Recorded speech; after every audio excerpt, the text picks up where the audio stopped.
No one's ever come back from 3-1. An agonizing defeat.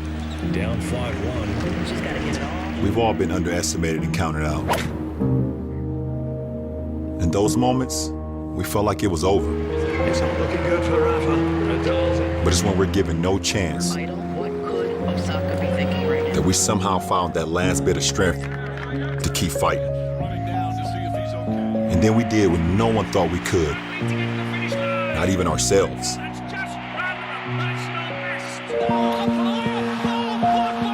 We came back from the impossible, Drought is over. 52 years. from being broken.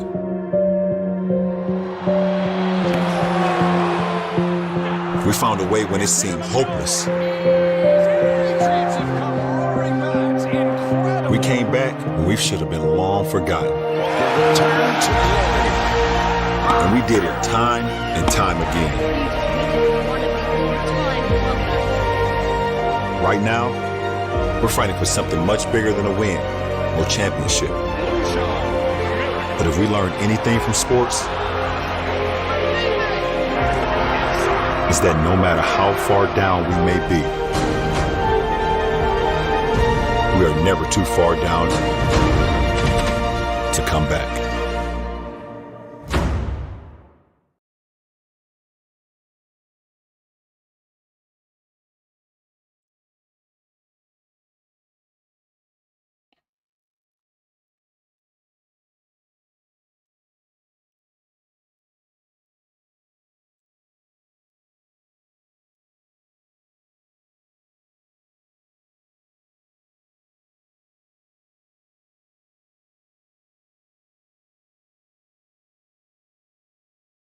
So, how are we doing?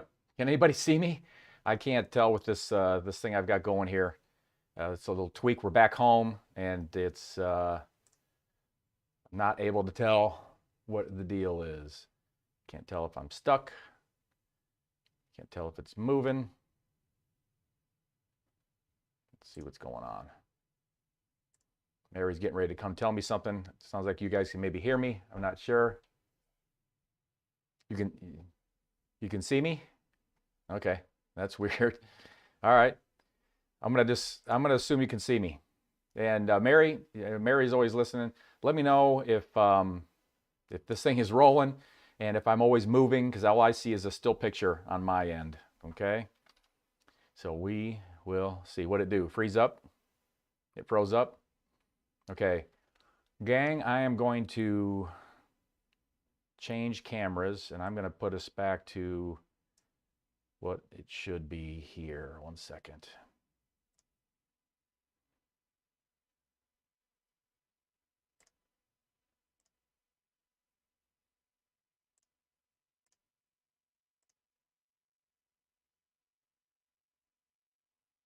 Bear with me if you can hear me. Bear with me. Bear with me. Can you hear me? Okay, bear with me. I'm trying to switch cameras here. Bear with me here. I'm trying to, if I shut this thing down, it's not going to be pretty. Okay, so just give me 1 second.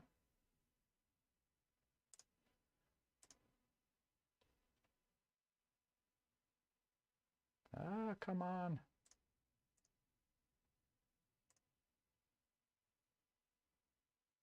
I want that. I want that camera. Stay with me. Don't give up. PWE squared. Black screen. Now dead air on 97X. All right, hang on 1 second here. Come on, thing. Where are you? That's there. What happens if I do that? Well, that's not going to work.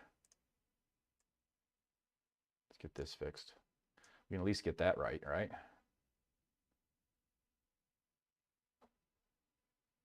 Yeah, you can see me adjusting that. Mary's showing me her phone. I can see it's being adjusted. That looks pretty good. But I still don't have a camera. Hang on a second here. I need a camera.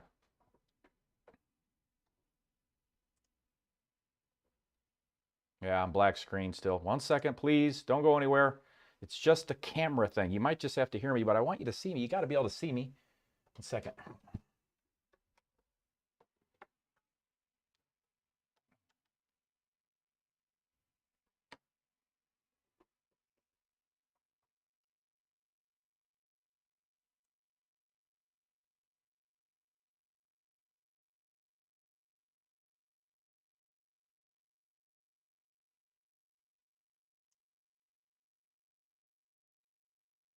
1 second. 1 second. What's this do? Anything? No. What's this do? Hey, maybe. Maybe. Maybe. Mary's going to give me the high sign. You can see me. All right. My goodness. My apologies. Technology. Let me make sure this is going to be right. Yes, it is. Okay. Whew. Almost. PWE squared. Pursue the worthy endeavor. Persist without exception. Thanks so much for sticking with me if you did. Welcome everyone to episode number 162 of our State of Fitness. Today is March 8th, 2023. Thank you for joining me. I hope you're doing well. Technology, right? If this is your first time joining us, welcome. I am David Greenwalt. I'm the founder of Leanness Lifestyle University. At LLU, we help people from every walk of life to live their best bodies and with the fitness they desire. We do it with a combination of decades of evidence and experience-based strategies. For first-timers, each Wednesday, I do what's called a State of Fitness. That's what this is, and I discuss anything that's weight management, health, or fitness-oriented that's top of mind for the week.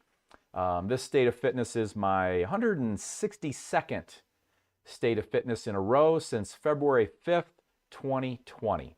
So if you haven't subscribed to the YouTube channel and you like what you're seeing here, whether you're catching me live or later, please like and subscribe. Make sure it'll help you stay in the loop and helps us as well. So let's start off by highlighting some top students in our program from this past week, and hopefully that will work. Here we go. Yay. All right. Points on campus, average points per day. If you've averaged at least 100 points on campus per day, you're on this list. The maximum points students can acquire per day is 149. Unless they achieve their goal, then they get a 10-point bump for the day. So every student on here averaged 100 points for the day, and the top student this week is Coach Marilyn. Coach Marilyn still uses the system religiously, and she averaged a perfect 149 points per day. Congratulations, Marilyn. Everybody give Marilyn a round of applause. Outstanding work. For pounds lost in the last 6 weeks, all of these students have lost at least 8 pounds in the last 6 weeks. Congratulations. The top 5 students this week are Christina at 12 pounds, Yvonne at 12.2, Aaron at 12.8, Matthew at 17.6, and Dawn at 18 pounds gone in the last 6 weeks. Way to go. For percent of weight loss in the last weeks, all of these students have lost at least 4% of their weight as of 6 weeks ago. And the top 5 students this week are Nikki and Christina tied at 6%, Cindy and Yvonne tied at 6.4%, Aaron at 6.7%, and Renee at 7%. Congratulations, everyone. Special congrats to Renee for being top there at 7%. This is what we call our maintainers list. It's a very special list. All of them are. This one is especially special, if I can say that, because all of these students have achieved their lifetime goal.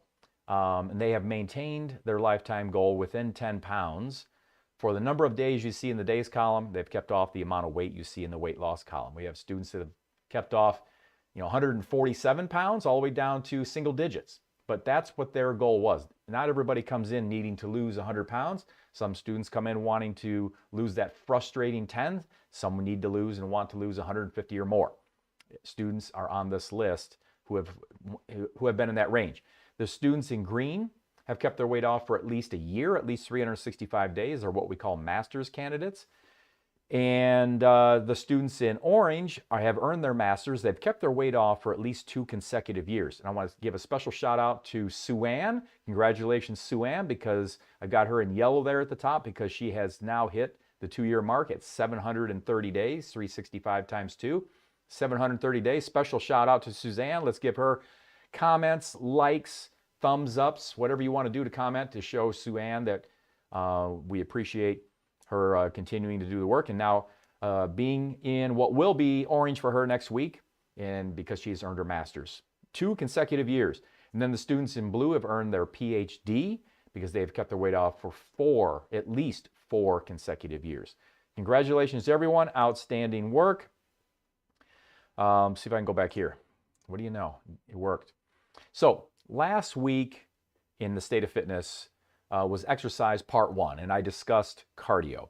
I think overall cardio is pretty easy for people to kind of wrap their heads around. I mean, we all pretty much know how to walk or jog or use, any of the variety of machines that are in the gym that we're all very familiar with. Ellipticals and treadmills and rowers and steppers and so on. Bikes, right? So this week I'm moving on to something that for most people is way less straightforward: resistance training, or strength training as it is also commonly referred to. Okay, so here we go. So resistance training, or RT for short, is using muscles to move against a force, whether that force is your own body weight bands or weights like dumbbells or machines. So let me say this before I even get into RT, and you're going to hear me say this a number of times. No amount of aerobic exercise, no amount will substitute for resistance training. Far too many people ignore this fact, and they rely far too much on cardio and walking without any or enough strength training. So tonight, I'm going to make sure you know why it's really important that we do strength training, how much, and some kind of methods and whatnot to getting it accomplished. If you're not engaged in some consistent resistance training, no matter how much aerobic exercise you're doing, you're going to lose muscle mass as you age. This is called sarcopenia, the natural age-related decline of skeletal muscle. Unfortunately, without resistance training, without regular resistance training, every aging body progressively loses muscle. After about age 30, without a consistent strength training program, you'll lose about 7% of your muscle mass per decade. And it gets worse with age, so much so that by the time you reach about age 60, if you haven't been engaged in regular RT, you could have lost 33% of the muscle mass you had compared to when you were 30. Muscle really is a use it or lose it proposition. Resistance training, and honestly, only resistance training, combats sarcopenia. Losing muscle mass with age cannot be completely stopped, but it can be greatly minimized, and we should do everything we can to prevent muscle loss. Think of it like a leg or an arm that's been in a cast for 6 weeks. It's like the picture you see here. What happens to the muscle that's been cast for, say, 6 weeks after it's been broken? It atrophies, it shrinks, it gets smaller. At a slower rate, that's what's happening to muscle on our bodies if we don't work it at least a couple days a week, if we don't do resistance training. Okay, it's use it or lose it. And one major issue for the elderly is, if we lose it, is the gradual erosion of lean muscle. As we do that, as lean muscle erodes, we become more frail, and this can lead to more falls and fractures. We also become more dependent on others in old age due to decreased strength and muscle mass. But here's some good news. You can gain muscle back. You can gain back muscle you've lost 3 to 5 times faster than you lost it. This means that muscle you lost in 5 years of sitting around doing not too much or doing your favorite cardio with no resistance training can be gained back in as little as 1 year. So on this chart, I show you how much muscle we can add depending on age, assuming that you have basically novice experience, and over what period of time it'll take. Okay, so just to kind of summarize here, if you are greater than 50 years of age and you're male, you can put on between 0.6 and 0.9 pounds of muscle per month if you're doing everything right. Female, about half that, 0.3 to 0.45 pounds. And that's going to hold true throughout. Females generally can add about half the amount of muscle per month that a male can. Testosterone has a major effect. If you're between 30 and 50 years of age, a male can add between 0.8 and 1.2 pounds per month, a female 0.4 to 0.6 pounds per month.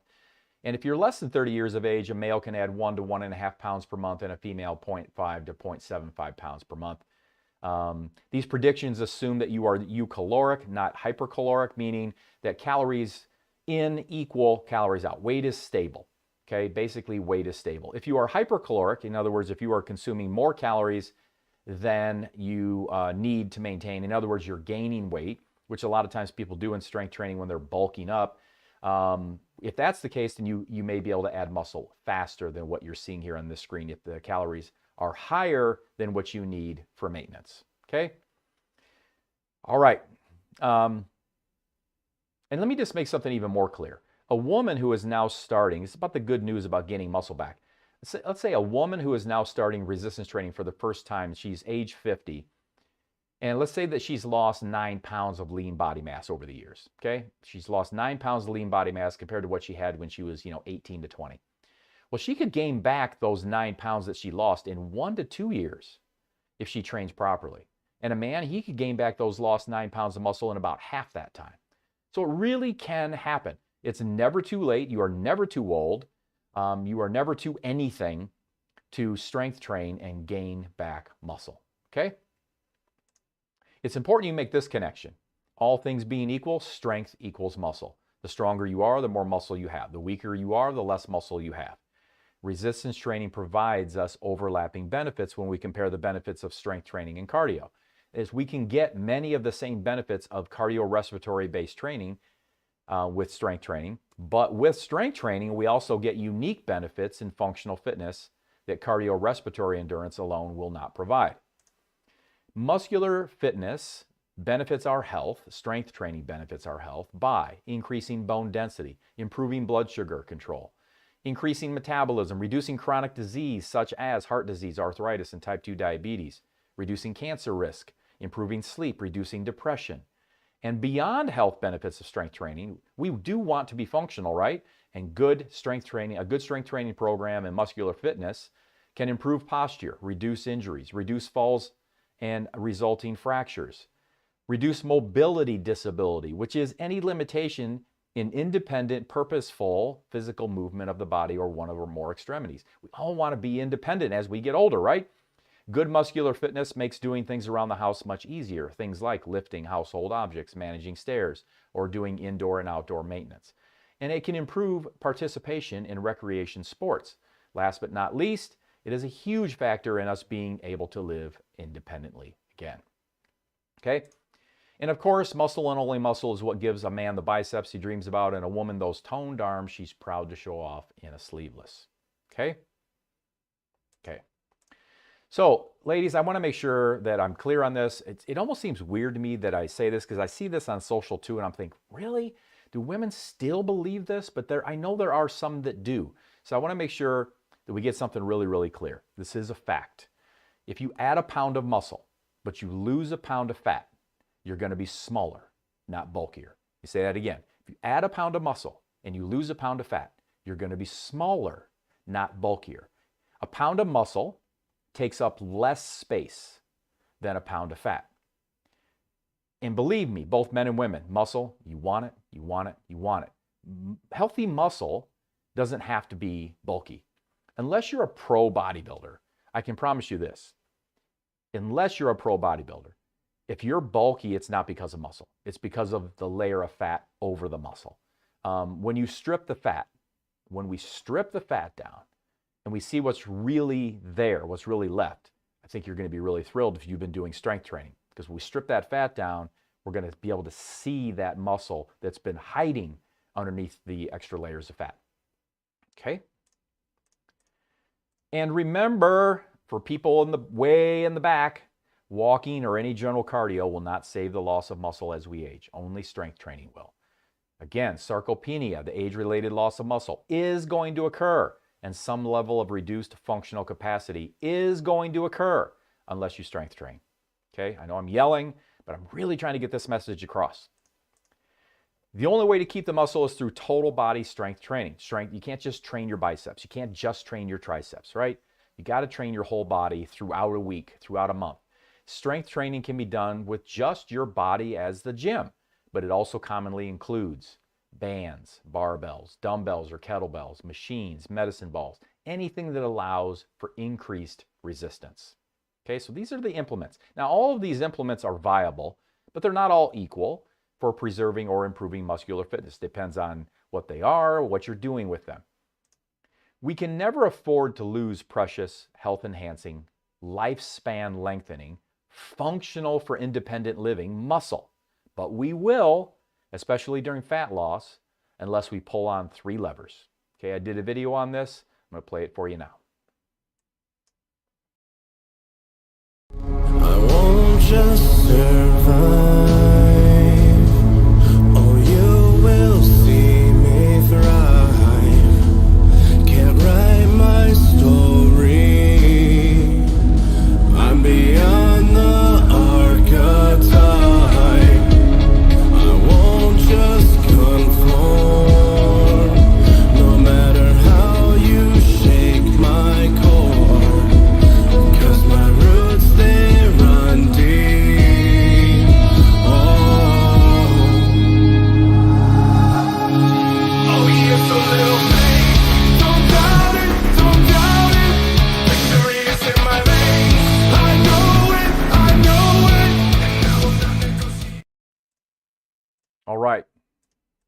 So the 3 levers that I talked about, or that I showed in that video, and that I said we need to keep or add muscle are having your protein intake in grams per day at about the pounds you will weigh if your BMI was a 25. I'll explain that. The protein in grams per day, how much protein do you need per day? This is one of the levers to keep or add muscle that we got to have in place. Protein in grams per day at about the pounds you would weigh if your body mass index, your BMI, was 25. Okay? So lever 1 was getting in enough daily protein. That's what I just said. Got to get in enough protein. And the strategy I just mentioned that can help us determine what's enough protein is to find what you would weigh if your body mass index was 25. So what you do is you just Google BMI chart, then find your height on the left side, okay? And let's use me as an example. You can't see it very well, but I'll tell you, on the left side there, it says 5 feet 10 inches, okay? That's me.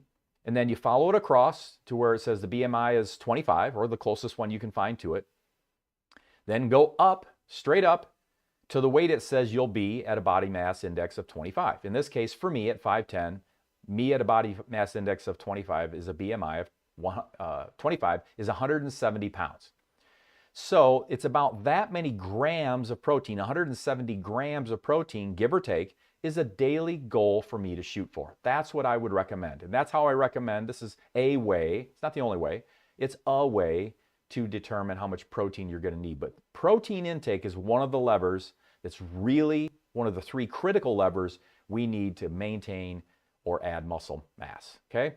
This is one way to do it. So you see what I'm doing there. BMI chart, find your height on the left side, go across to where it says your BMI is 24, go up, see what the weight is. That many grams of protein per day is going to get you really close. If you do it, you have questions, just shoot me a message and we'll take it from there, okay? That was lever number 1. Lever number 2 was for most days of the week, females should keep their total calories north of 1,000 per day, even during fat loss, and males should keep their calories north of 1,300 even during fat loss. Because if calories are too low for too long, there's a big tug of war between losing fat and keeping muscle, and we're more likely to lose more muscle, I should say, if calories are too low for too long. This isn't to say you can never dip below these numbers, but I would advise staying below these numbers chronically, okay? Lever 3 is just making sure you're executing at least, lever 3 is just making sure you're executing at least 2 RT sessions per week, at least 2 sessions per week. But 2 is the minimum. If you're going to do just 2, then I do recommend you do full body strength sessions. You need to train basically your entire body. Make sure you're working all the major muscle groups with each strength session if you're going to do just 2 a week. So don't just train arms and say, I did my strength training, I just trained arms, and you only do 2 sessions a week. It's probably not going to be, it's better than nothing. I'd say great, do it if that's all you can do. But I'm going to ultimately recommend that you're training your full body with strength training each of your 2 days. All right. So I know strength training can be really intimidating because it's quite a bit more complex than going for a walk.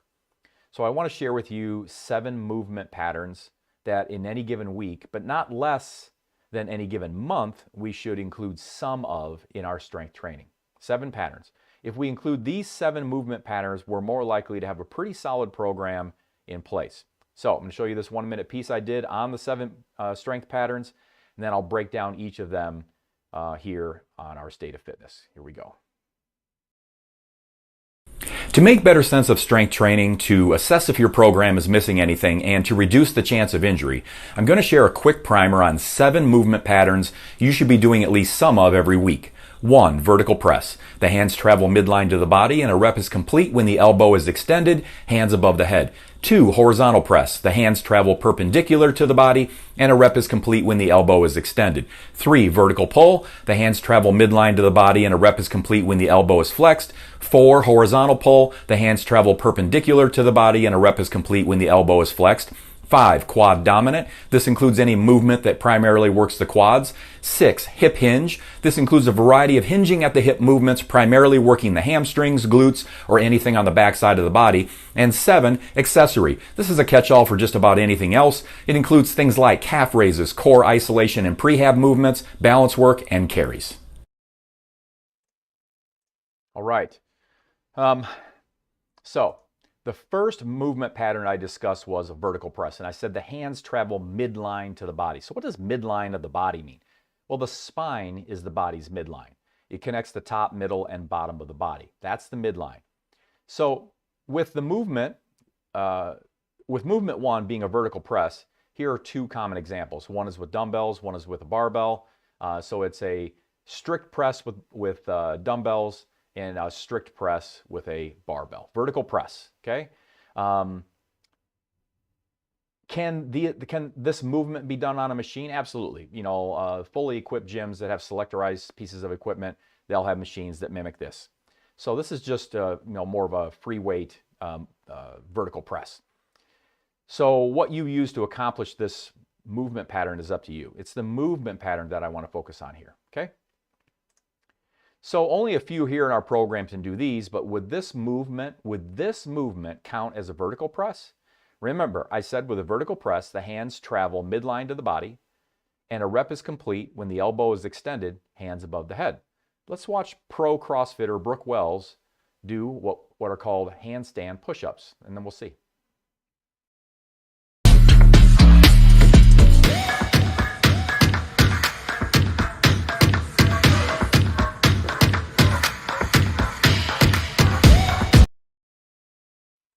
What do you think? What do you think? Vertical press, even though she's upside down? Absolutely. This absolutely would count as a vertical press. I just want you to understand the movement pattern. Even though she's upside down, it still all fits. Hands travel midline to the body, and a rep is complete when the elbow is extended, hands above the head. It absolutely is a vertical press, even though she's upside down. Inverted vertical press. It's a very advanced movement, but it is a vertical press for sure. Okay? So I said in movement pattern number 2, a horizontal press, I said the hands travel perpendicular to the body, and a rep is complete when the elbow is extended. So what is perpendicular to the body? A perpendicular is a line that intersects another line at a right angle. A line that intersects another line at a right angle. So in this case, perpendicular to the body is a line that is at a right angle to the length of the body line. See that you know, kind of plane that's that glass that's enclosing, you know, the body here? That is perpendicular to the midline of the body. And a horizontal press is going to include movements where the arms move or the hands move perpendicular to the body. Here are some common examples.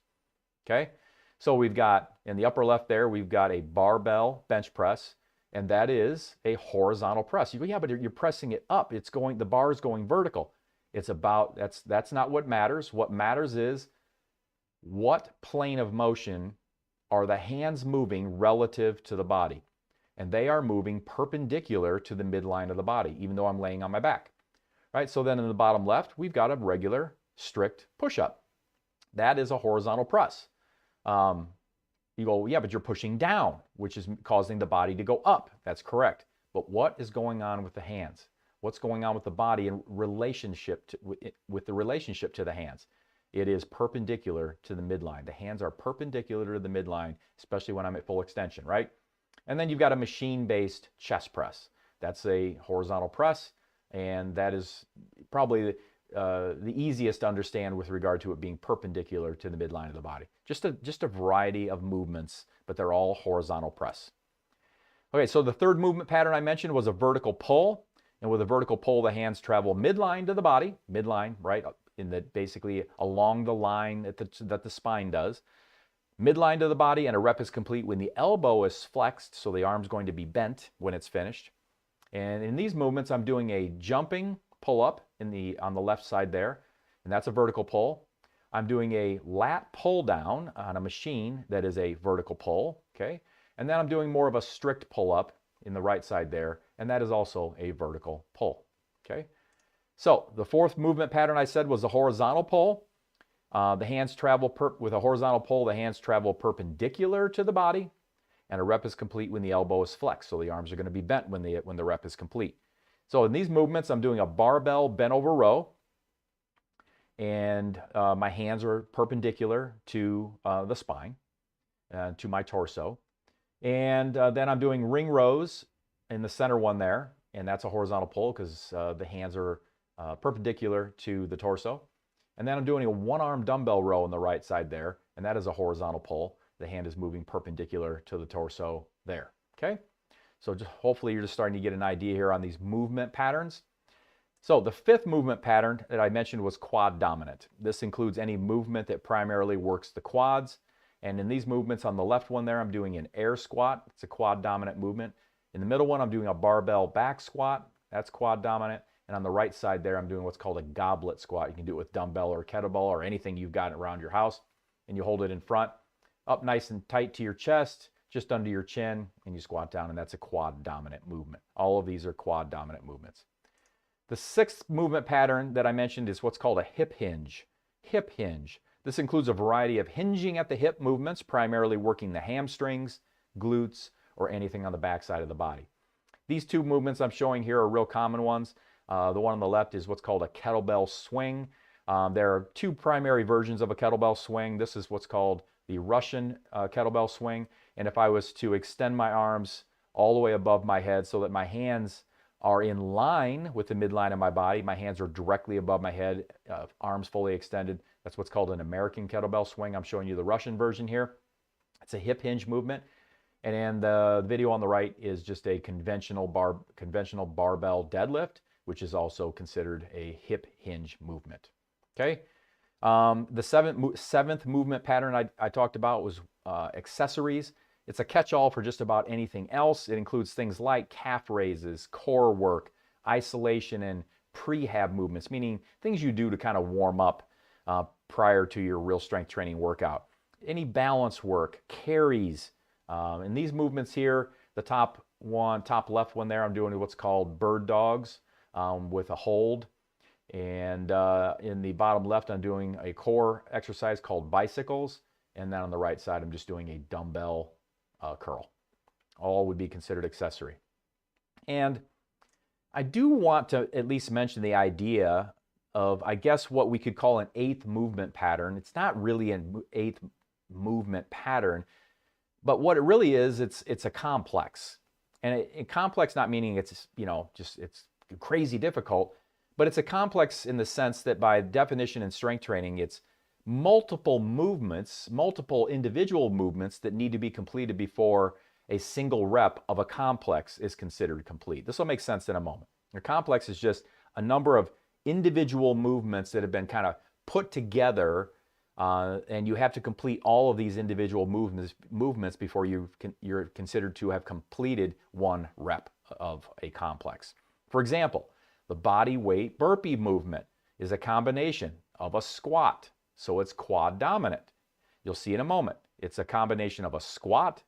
It also includes a push-up, so there's a horizontal press in there. So you've got a quad dominant movement, you've got a horizontal press, and it's got at least some element of an accessory because there's going to be some core work, because there's going to be some, kind of planking that is going to go on to some degree during a burpee.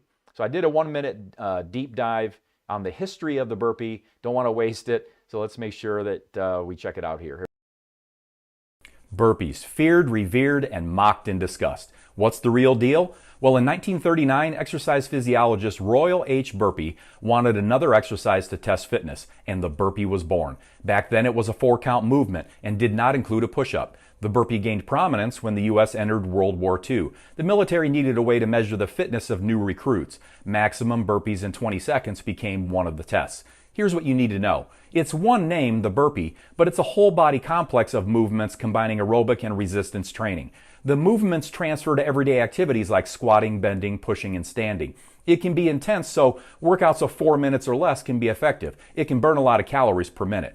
It improves muscular endurance, cardiovascular health, coordination, and balance. No equipment is needed. You can do it almost anywhere. It's easy to modify and make low impact, and it's great for circuit training and intervals. In my opinion, the burpee is one of the best bodyweight movements and scalable to almost any fitness level. I'm sticking by it. I think it's one of the best body weight movements anybody could ever do. It's one of the reasons it is hated because it's difficult. It's one of the reasons that's mocked and discussed are usually from people just trying to be sensational, or they just, I don't know, don't appreciate the incredible value of complexes. Complexes can be incredibly valuable. You are working so much of the body, when you're doing something like a burpee.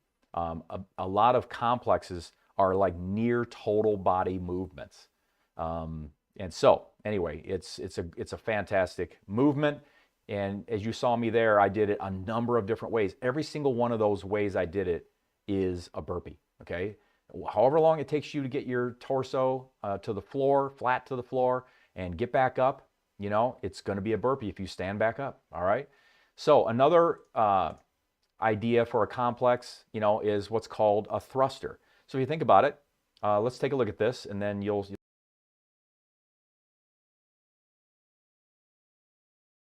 that's right, there's no sound, so I can talk over it. So with a thruster, you've got a quad dominant movement, right? See, he's doing a squat, and then you've got a vertical press. So you got a quad dominant with a vertical press. Quad dominant with a vertical press. It's a complex. It's two movements built into one. This movement is not complete until right there. It's not complete until right there. And it took two movements to get there, all right? So it's a crazy, crazy hard movement. When you string a bunch of them together, it can be not so crazy hard, light, or don't even have a weight in your hand. Just have your hand move in that motion, unloaded, no weight in it at all, or put a soup can in your hand, or whatever you're able to do. This thing can be brutal, or it can just be a part of just a good overall workout, but it's a fantastic movement. It's a very, very multi-joint, multi-muscle, kind of one of these near total body muscle movements, okay? It's a complex. All right, let's look at wall balls because they're very similar. Here I am just doing some wall balls. Okay, look at that. It's a squat again. Two, basically a vertical thrust. I'm throwing the ball, but it's a vertical press. Squat, vertical press. Squat, vertical press. So quad dominant, vertical press. Quad dominant, vertical press. Okay, this is a complex. Two movements, and it's not complete until right there. That's the completion. There, when the ball touches the wall. Okay? Complexes. Awesome. Another one, a clean and press. Let's take a look at this. Cleans it, vertical press. So we've got a hip hinge to a vertical pull to a vertical press. Hip hinge, vertical pull to a vertical press. Hip hinge, vertical pull, vertical press. Hip hinge, vertical pull, vertical press. The rep is complete right there. I'll show you where the rep is complete again. The rep is complete right there. Let me get him a full rep in here. Right there. It took 3 movements for this single movement to be complete. Right? So he's got to get it off the floor. Hip hinge gets it off the floor. Vertical pull to get it to the what's called the front rack position, the clavicle area. And then, whatever method, it's got to get overhead with the arms extended fully above the head. That's your vertical press. Complexes are fantastic, darn near a lot of times total body movements. And if you can do it safely, you've got some skill to be able to do them. Most of these things do not require incredible skill unless you're using significant loads. So go light, ask for help, watch videos, ask me, work with your trainer, work with your coach in person. These types of movements I think should be included to some degree, right? I mean, who can't do a burpee? Somebody might not be able to, but it's a fantastic movement. So that's that, all right? So I want to highlight some of our ladies here at LOU because the ladies are the ones who turned in videos of some workouts I put out recently for them. So I want to highlight some of these wonderful ladies in our program who can help demonstrate some of the movement patterns in the real world from some workouts that I gave them as part of a side challenge I've got going with about 100 students called the WTF Open, Winter Time Fitness Open. I'm really proud of everyone who gave my workouts a go, and I want to thank everyone who turned in videos. for the workouts, there was really something for everyone. They were scalable to every degree. There wasn't anyone that couldn't do them in some way, some scaled way. So I want to give a special shout out to Nikki, both Sarahs, the two Sarahs I'm going to show you, Aaron, Yvonne, and Samantha, who allowed me to share this little montage with you. Okay, here we go.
How cool is that, right?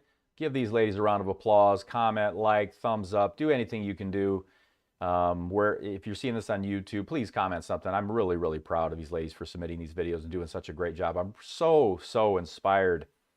I really am. I'm so inspired when I see this. And it's so, so cool to see people that haven't lived necessarily their whole life in fitness like I have, still able to do it, still giving it a incredible effort, moving well, working hard, and able to do it. There's always a way to do it. The thing about strength training is there's a way to scale it. And by scaling, we just mean that you take the movement and you see, how it's being done by, the quote RX or the prescribed, perfect way. And you go, maybe I can't squat that deep. So shorten your squat a little bit. Maybe you've got a range of motion issue with your shoulder. Move it as far as you can. We don't want, no pain, no gain. We don't want joint pain. We don't want the wrong kind of pain. If you get a little, muscle soreness afterwards, true muscle soreness, not joint pain soreness, not connective tissue soreness, not an injury. That's goofy if somebody wants you to do that. I certainly don't. A little bit of muscle soreness, some burning during the workout. You're like, oh, it kind of burned because it was a certain number of reps and you felt that. That can be okay, can be. But these ladies and everybody, in our program that's doing any kind of strength training, doing these types of workouts, you're working hard, and I'm really proud of you. So I thought that I'd get through strength and also kind of how we put cardio and strength, like a whole program together in a week. I thought I'd get through that this week, but it's not going to happen.